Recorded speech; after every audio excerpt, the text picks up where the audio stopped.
him for this match. So here on Acropolis, up in the top left-hand side of the map, in the best color, purple, it's Pezz.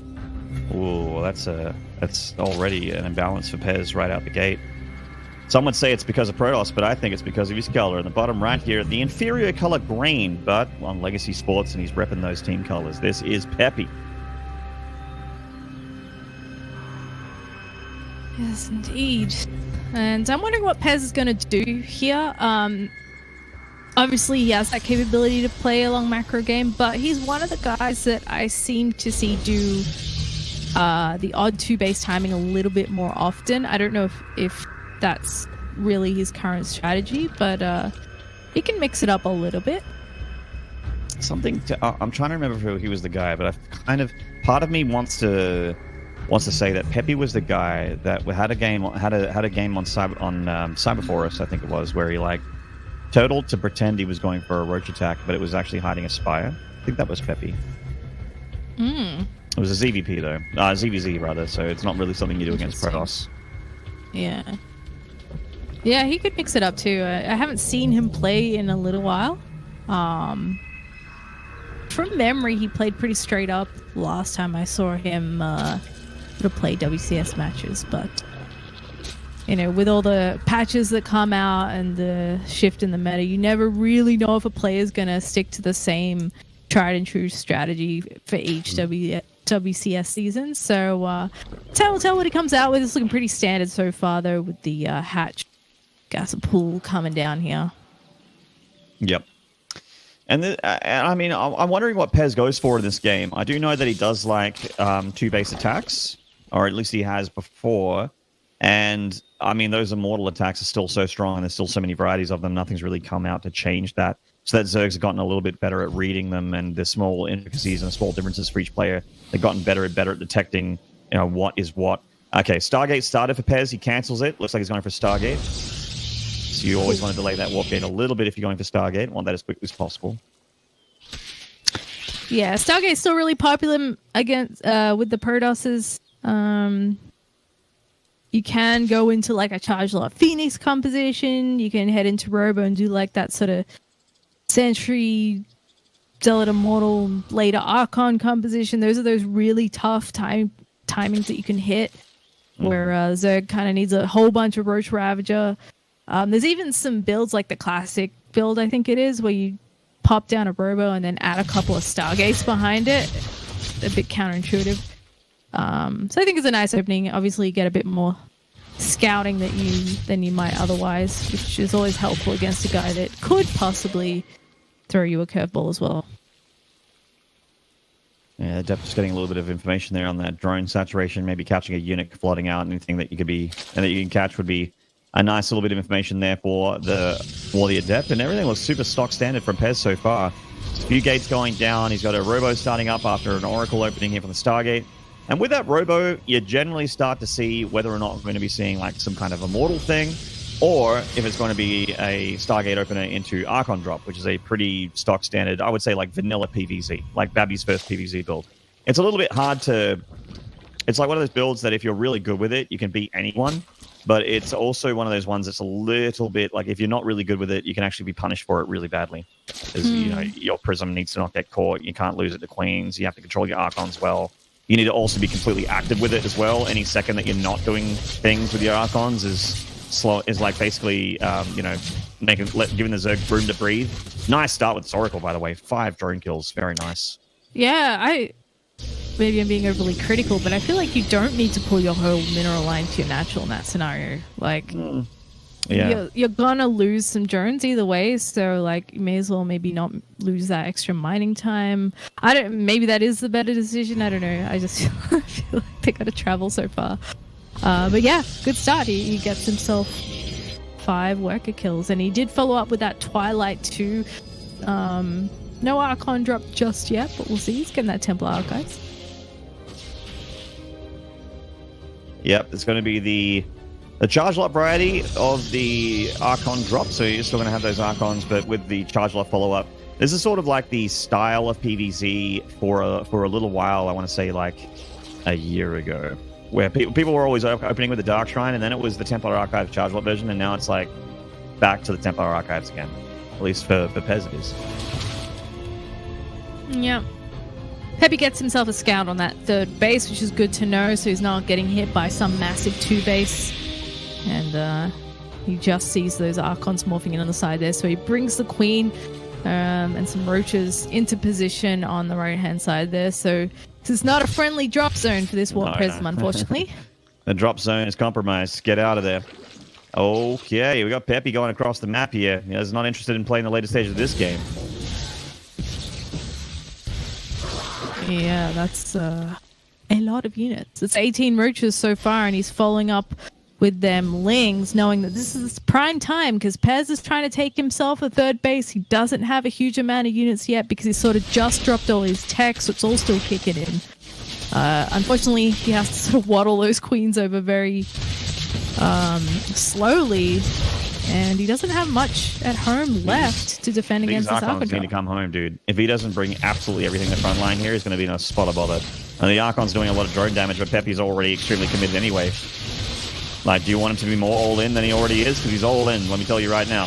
Want to see that Prism, those Archons come home. He's definitely trying to get those Immortals out. He's got one. Pezz is being patient here, and he does have charge, so he doesn't really need that Cyber Core. He can just warp in Zealots. Okay, there's that Guardian Shield. A little bit worried for Pezz here. Does eat a bile on those sentries. This Queen's offering a little bit of transfusion energy on that front line, and with the robotic facility depowered, it's not able to get that second Archon out. Oh, but rather the Immortal. The Archon's coming back with that Warp Prism to try and hold on. Pezz really bleeding units, though. Peppy's cracked that natural. I'm feeling like this might be all Peppy. Yeah, he has lost quite a few forces, but at the end of the day, he can continue to rally in with all these links. He's still got Queens left as well, and it's really just Pezz juggling these 3 money units and trying to get a little bit more happening here for himself. But he's got to micro his heart out. He loses 1 Archon there, and another one morphing in here is not meant to be as it gets targeted down by the Roach Ravager. Yeah, Probe's been pulled off that line there, and Pezz going to take a big hit to that economy. The Queen, of course, still alive. There goes that Prism, there goes the Immortal, and there goes Pezz's chances in Game 1. Warping in whatever he can, but he does not have enough production and enough units to stop this flood of Zerg. He's putting his thumb into the holes in the boat, but the water just keeps on coming in, Zep. Yeah, he's fighting down to the last unit, but there's the GG. Peppy takes a nice game number 1 with some Roach Ravager action. A nice game there. Nice. Very good stuff from Peppy. And, decisive, nice moves like that are how you get a victory against players like Pezz, who are just wanting to play those standard defensive styles. He was being very greedy on that game. And Peppy was like, oh, when Protosses do this, I have a plan, and this works. So hold that R button and send those Queens across the map. Yeah. Well, and then hold that V button to make a few Ravages. And then hold the Z button. Yeah, it was See where I'm going with this? well executed. I do like that he took the opportunity to. There's a lot of Zergs that tend to sit back and not risk it. But he chose a really good time to punch a hole in Pezz's defenses, and Pezz is going to have to try his luck in game number 2. Yeah, I think that Pezz definitely has the chops to do this. You know, he's got the gumption. But we'll have to pull up his socks a little bit here in this second game.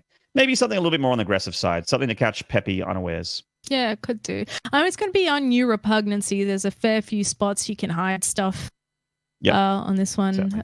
A couple of good chokes you can position yourself into, but we'll see what he does. I think when the Zerg's on 3 base on this one as well, like things like Archon drop are a little bit difficult to defend against sometimes because you're stretched a little thin, but yeah, we'll see what he rolls out with.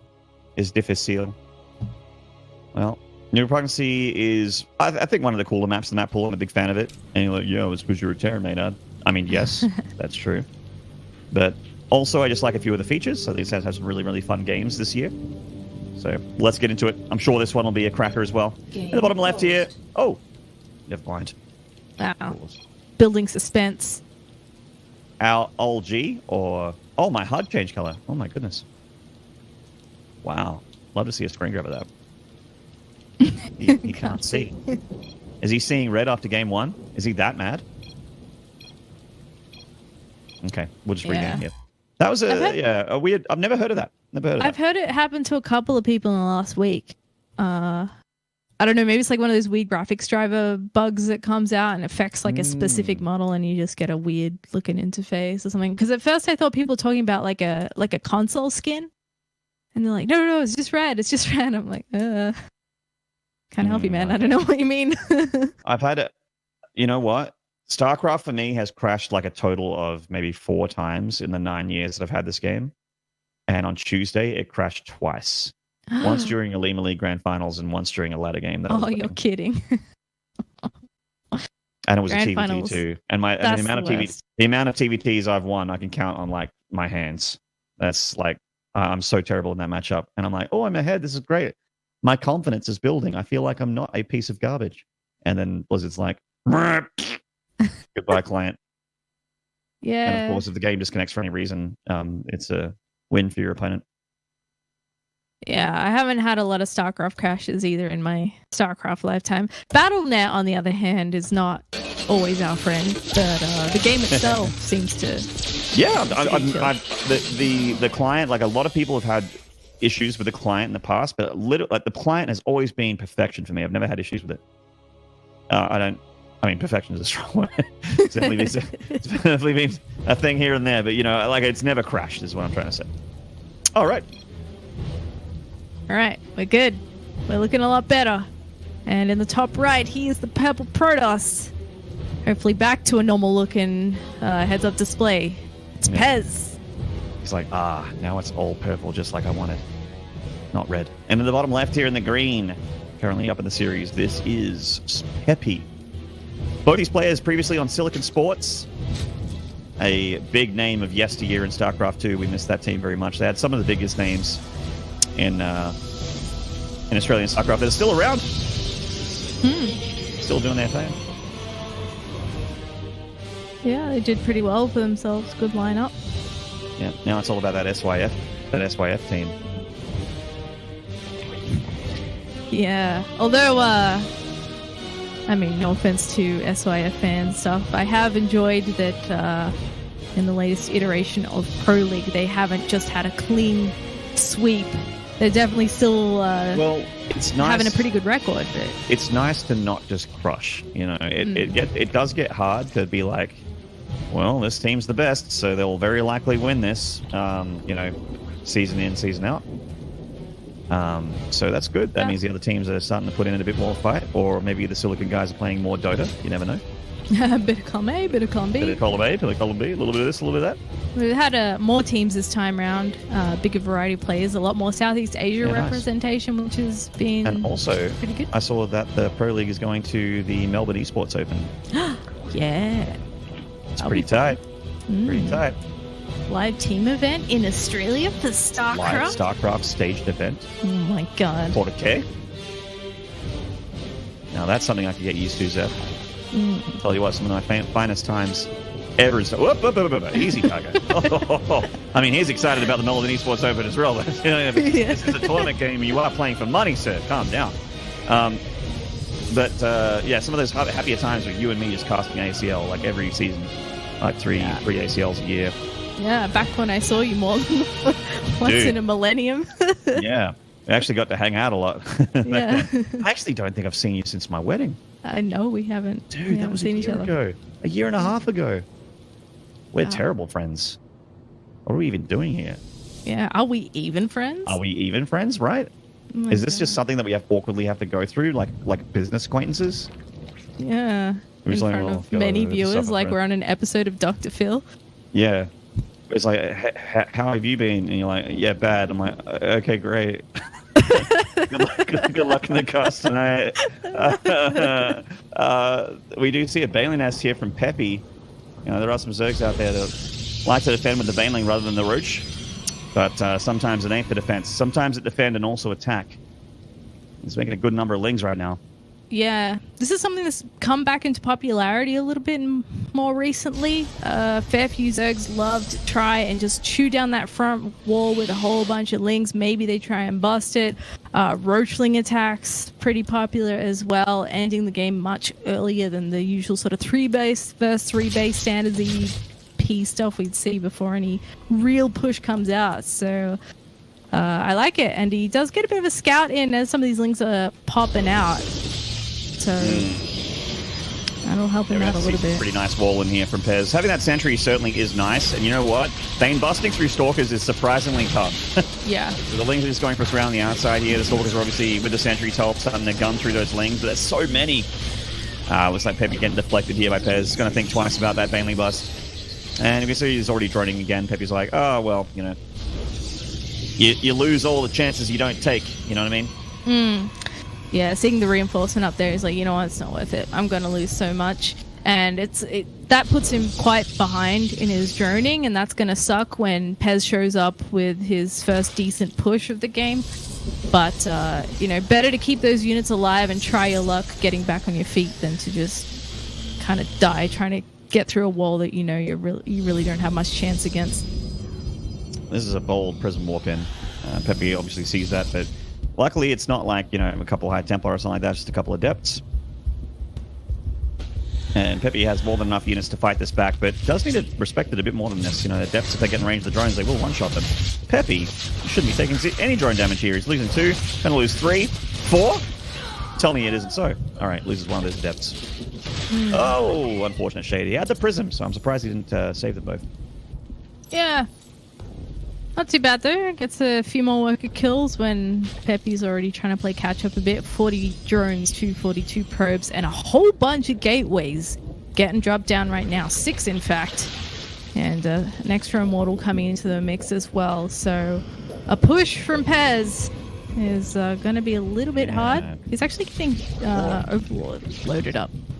You know what? I get a little bit worried for Peppy here. If Pezz goes for this big attack with a lot of sentries and immortals and that sort of thing, Peppy doesn't have a Hydra Den or anything like that to do that damage to the gateway units from the backline. However, I kind of like this idea. I like where his head's at here with the Dropper Lord. You land those Banelings on the sentries, and then you're laughing. So it's Christmas morning and your birthday all rolled into one. Yeah, it's a rather old school approach to ZVP. I really like it. But he did have the hallucination scout in there while he morphed one of those. And of course, one of them has already morphed into a drop overlord. So Pezz, if he's paying attention, will know that that's something that he's going to have to look out for here as he comes up. That's a lot of juicy sentries that you can bet Peppy's going to try and get the money hits on. He could load up those sentries into the Prism to save them against the, you know, the drop Baneling stuff.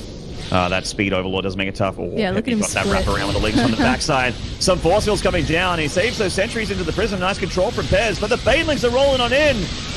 Drop it on in, I should say. The sentries still have a bit of juice here, and Pezz still has plenty of units alive. Yeah, like I said, I was getting worried for Peppy, and it doesn't look good at the moment. That went probably about as well as it could have. Those immortals are really hurt. If he could have finished them off, then just maybe he might have had a choice. But with the combination of those immortals and those zealots, having only Lings to defend makes this really rough. Yeah, this is going to be curtains here. I mean, these zealots don't have charge, they don't have upgrades, but they are in melee range of things, and that's all they need. GG. Pezz tying up the series 1 apiece.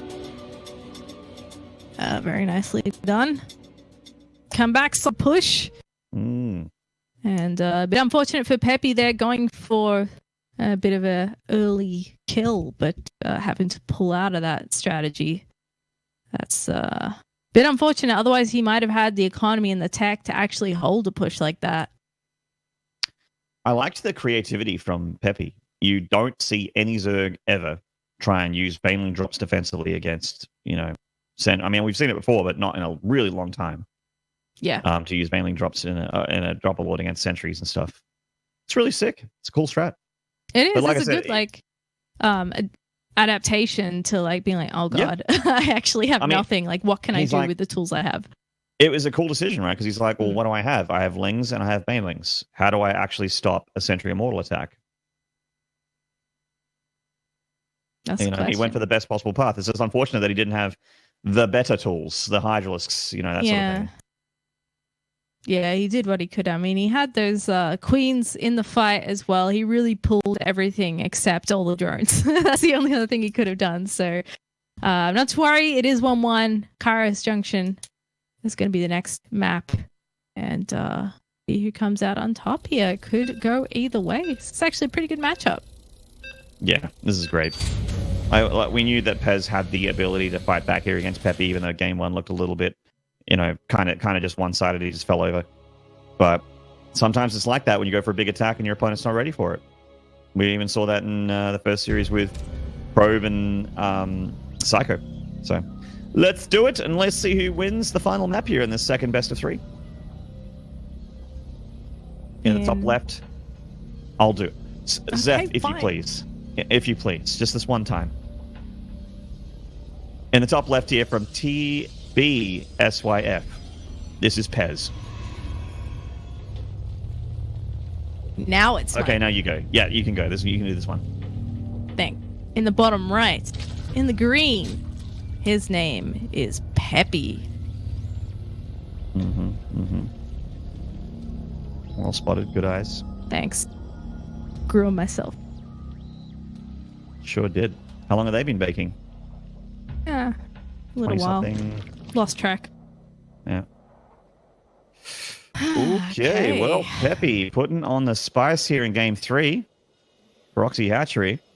This looks like the variety that usually has like spines and stuff on it with the positioning of that hatchery. And Pezz is coming in here and he's like, oh, okay, that's 16 gas, 16 pool. So gas pool first, no worries. But with a drone count, you can... Yeah. If Pezz is really locked into this, he's looking for it. Yeah. I mean, on the service level, it seems legit, but...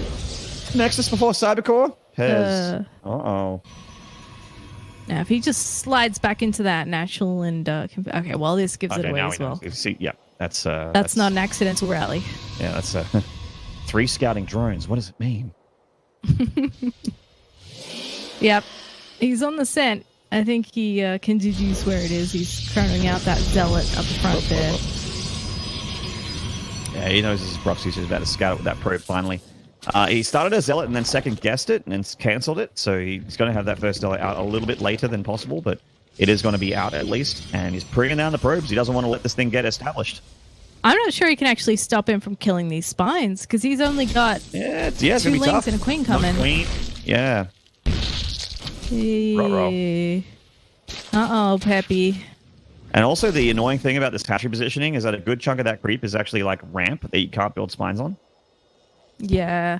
Well, that's why you need the queen, right? So you can start leaping that creep forward a little bit, but man, it's like the slowest build time ever right now. Yeah, now there's a stalker and you don't have a spine crawler yet. Like you barely started a spine crawler, here comes the stalker. Zealot still has a life, it's lost some hit points on the shields, but is still going to be a very annoying unit for Peppy to deal with, and considering he just has a queen and 3 spine crawlers that aren't finished.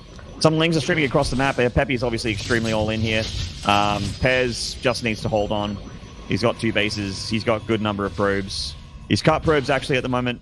Because he's just trying to get as many gateway units out as possible. Yeah. Ooh, he's trying to body block this stalker from getting back to safety. He's doing a pretty good job with his lings, but just not good enough. Yeah, and look at this defense that Pezz has been mounting at the front base here, expanding out to the right a little bit, getting shield batteries, getting cannons. He's still chronoing extra units. Second stalker just popped out. And as the spines try to move up here, he's going to have to maybe get those lings in spot. Pezz going to be very careful because his lings are about to have speed in a second here. There it is. Pulls back to the shield battery and the cannon. Oh, Peppy might get one of those zealots, but these stalkers are still fighting pretty here, and the cannons are in range of these spine crawlers. Yeah, still needs to back this up. Yeah, he's still flooding in lings. He has to. I mean, it's got to win him the game. Is this enough? He's going to lose another spine if that takes one more hit. There 2 you more, go. but yeah, there it is. I'm super worried for Peppy here. I think that Pezz with another couple of units is gonna be fine. I mean, Warp Gate only just started, so I guess that's a problem for Pezz. Not having Warp Gate is a big blunder. Oh, that stalker popping out in the front line there. Be careful about not losing any unit here. That Spine Crawler really hammers down these stalkers. Yeah, now that there's no cannon in range, and it's there is now that he shift those spines over. But he can only kill one thing at a time, and those spines are actually doing some serious work. So maybe this might not be quite enough. More lings are coming out for Pezz. Yeah, I mean, Peppy is trying to crack this wall in. Pezz, unfortunately, doesn't have another Zealot or an Adept or something like that to really hold back the Lings. He does have more than enough, pylon coverage to have this static defense wall in with these Stalkers, and that's going to be so important against these Spinecrawlers. See, now he's in range 2, very healthy shield batteries with lots of energy. Another Stalker parks out in the front line, but it is in range once again with 2 shield batteries with lots of energy. Another Spinecrawler about to go down. Yeah, I think he's going to be okay. I mean, Yeah, Peppy's lost a lot the last spine.